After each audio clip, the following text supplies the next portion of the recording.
Lysergic acid amide, also known as LSA, is a psychedelic compound found in the seeds of morning glory and Hawaiian baby woodrose. It has a similar structure to the more popular compound LSD. However, it's not as popular because its effects are not as pleasant.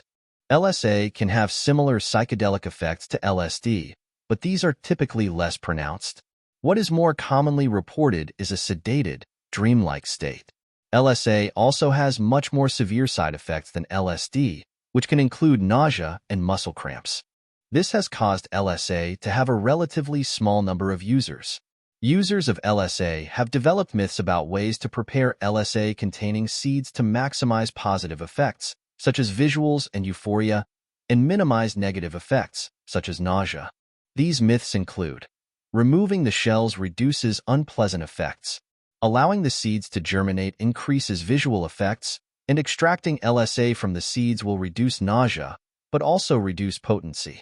My goal for this study was to test these myths. To test these myths, I posted a form on LSA and psychedelic forums asking users about their experiences. The forum asked questions about how they prepared their seeds, what their dosage was, and what their effects were. These surveys were completely anonymous. I then used the unpaired t-test to determine statistical significance. We received 29 responses, though one had to be removed due to an error that made their answer unusable. We found that woodrose seeds were 42 times as potent as morning glory seeds. The median come-up time for both types of seeds was 2 hours, and the median duration was 7.5 hours. Our potency ratio very roughly aligns with what the dosage chart used by the community says. A very common myth is that peeling the seeds will reduce unpleasant effects. We did not find a difference in reported nausea between peeled and unpeeled seeds for either plant. Another common myth is that sprouting the seeds will increase potency. We found a statistically insignificant difference between the reported intensity of sprouted and unsprouted morning glory seeds. We found that sprouting had much larger effect on closed-eye visuals, but while this was closer to the threshold of statistical significance, it was still insignificant.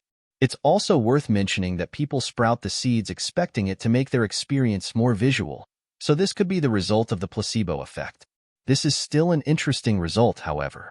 Sprouting had a smaller effect on open-eye visuals, but this was also statistically insignificant. Another common myth is that extraction reduces nausea. We did not find a consistent pattern for this effect. It seemed to have an opposite effect depending on what seed was being used. None of these results were significant.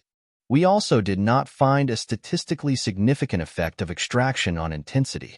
It's very difficult to draw any definitive conclusion from this research. Given the small sample size, it's difficult to say whether any of our null results were the result of the hypotheses being false or our sample size being too small. Our methods may also be unreliable. The anonymous nature of the survey meant that accounts couldn't be verified. And since our questions were subjective, there was no standard to compare our results against. A trip that an experienced psychedelic user might rate as a 3 might be a 5 for an inexperienced user. In the end, more research is needed to confirm my results. If you like this video and want to support my research, I'd appreciate it if you subscribed.